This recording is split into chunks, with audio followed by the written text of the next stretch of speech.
Hello and welcome to a recap video. If you're watching this video, you're probably feeling a little stressed because you ain't been doing the things. It's okay, you are still loved and you can still do this. So let's talk about that senior project thing. So I'm going to keep this link with Galileo up towards the top. I'm just going to keep pushing it towards the top. It's always going to be in your top few posts. And additionally, when you're working on this at home, because this is a lot of your learn from home assignments is working on this, that password is terms. I strongly recommend use this link to access Galileo, because if you try to access Galileo any other way, it gets real fickle. We know that Galileo is fickle. That's why we've made the article storage. You know it's a pain. You got to work through it. I'm helping you and giving you the resources to get past those difficulties. Everything's gonna be in classwork. With your view, if you've already turned something in, it turns gray. The only things that are gonna be purple are the things that you need to turn in. So you've been working on your article storage. You've got some articles filled out in your article storage. So let's pretend that one of those sources that you had was this a study of a cross-age peer mentoring program on educationally disconnected youth, young adults. So pretend this was one of your sources, okay? You've gone to annotated bibliography template storage. You went here, you went to file, you made a copy. Once you made a copy, you went back here to the template storage. Not there. You went to view assignment, and on yours, you know how you can add a thing here? You went, as soon as you made that copy, you went and you added a file from Google Drive, and you added that copy you just made so that it's super easy to find. The reason that you have these storage assignments are so that you can find things again, especially since you keep having to bounce between a home computer, the school computer, your cell phone, a tablet. You need to be using these so that you can find your sources again. Once again, you've got the thing here where you can add a source. You just hit add, you add from Google Drive. You've just made that copy, so you're going to find it again. Now you are going to need 5 copies of this. That is 5. The number 5 right here. See, I just typed the number 5. You need 5 copies of this because you will make one of these for each of your 5 sources. You will have 5 sources from Galileo. If that's an issue, you need to email me right away. Hopefully you've already got 6 or 7 sources from Galileo that you've looked at and been like, okay, I can probably use this. You're going to pick the 5 of your best sources, and each source is going to get an annotated bibliography entry. You've got 5 sources. Each source gets an annotated bibliography entry, and so you have 5 annotated bibliography entries. You have 1 entry for each source. Have I repeated myself a bunch of times? Yes. Is someone still going to mess it up? Yes, but that's okay. If you've got some concern here, pause the video and please email me your question, okay? So we've filled out at least one of our annotated bibliography entries. Once we've filled out one of these templates, reminder, this is what this template looks like. Once you've filled out one of these, you're going to go back to classwork and you're going to submit one of these completed ones to the annotated bib check-in. Oh, look, someone's already turned it in. I love whoever you are. You're going to submit one of those here so that I can check in and make sure you're making progress. You should have 3 done by Friday, but I'm only asking to see 1. If you've got something specific you've got concerns about or want me to review as I'm looking over these annotated bibs, just leave it as a comment in the document or as a comment on the assignment.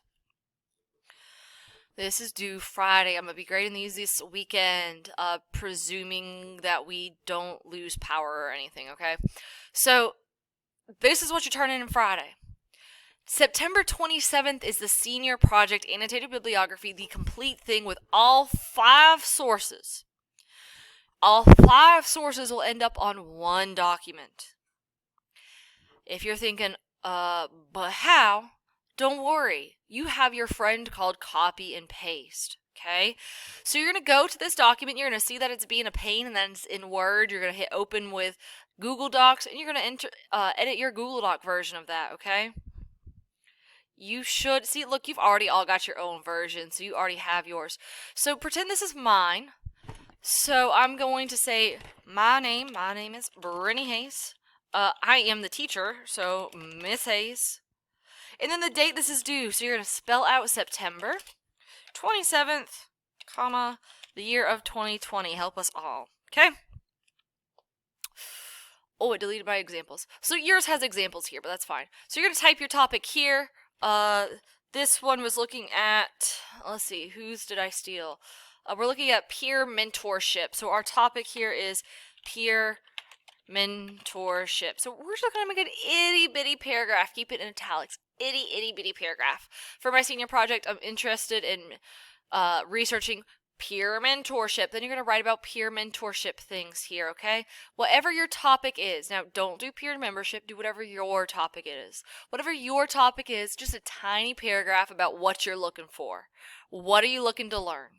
Okay? That's what you're putting here. What are you looking to learn? That's what you put here. Okay? Subject of research, that reminds me, make sure you enter that too.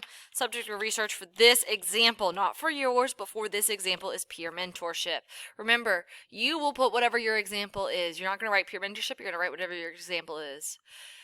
If I am repeating a thing, that means someone's already done it that way, and that's why I feel it's very important for me to address that and clarify that. So let's go over here. We got our citation from Galileo, so we're going to grab that. We're going to copy. We're going to dump this in here, paste without formatting. So notice I already went in here and I double spaced it. So I went to format, I went to line spacing, I selected double. And then I went to align and indent, I went to indentation options, and I selected hanging indent. Boom.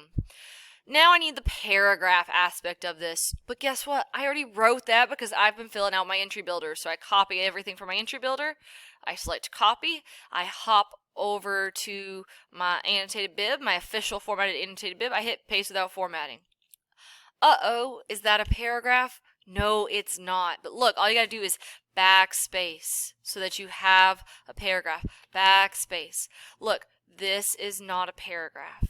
This is not a paragraph. You do need to take the extra few seconds to backspace and make it formatted like a paragraph. You don't have to write transitions. You can keep exactly what you wrote in that entry. You just need to make sure that there's no weird gaps. Make sure it is spaced like a paragraph. Look, there's a weird gap here, so guess what I'm going to do? I'm going to erase. Oh, look, there's another weird gap. I'm going to erase. I'm going to make sure that this is formatted correctly. Now, in my example, I'll remember that this was not double spaced. In my example, this was single spaced. So I go back to format, I go to line spacing, and I select single. I notice there's a weird extra space there. I'll get rid of that. That is one completed annotated bibliography entry. Okay, so you've got one article done. Now you need to add the other 4 that you've done. Do them one by one as you finish this, as you finish filling out the entry builder for each article. So remember, you've done 5 of these. You're doing 5 of these. Each time you finish one, you bring it over here and add it to here. So that when you submit your annotated bibliography, you have all 5 sources beautifully formatted. Okay? Hopefully this clarifies some of that confusion you're having. I have had some questions as well on accessing Galileo and how you read the whole document. So I'm going to address that right now as well. So I'm going to use Galileo. I'm going to get there from Google Classroom or from my website. I'm going to look up dogs, why dogs are the best. Obviously, you're going to need to do better with your search terms. We already talked about that. I'm confident in your ability to do that. Galileo is eventually going to load. I'm going to pause this video while it loads. Okay, so I paused the video so you haven't seen it, and I've got the time cut off, but I've been sitting here a while waiting for it to load, and it's just taking forever. So I'm going to show you how to access this information on Google Classroom because, oh, well, look at that. So you're going to limit to full text, you're going to limit to scholarly journals, you're also going to limit to the year 2010. Okay, you want more recent sources. So Galileo does not usually take this long to load. I think something's wrong with Galileo. So let me go and actually show you another resource that's related to this in case Galileo never loads. When you go to research materials and you see using SIRS and Galileo, it tells you exactly how to use this. So always go for PDF when you have the chance. Full HTML will be okay. When you're looking at the article in Galileo, you'll know what you'll usually see is not this screen, but instead you'll see where it has like the author information and it's got the abstract and stuff. On that left side, you'll see something like what you see here where it says PDF full text or HTML link, full HTML. You'll click that and that's how you'll be able to read the document.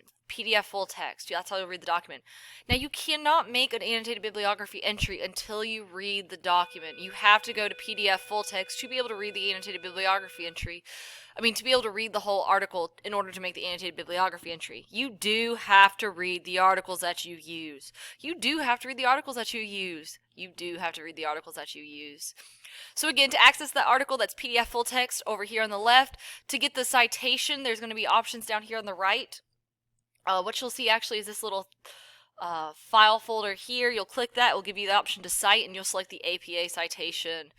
So you'll see PDF full text. That's how you can access it. You can access it straight from here, or you can open here.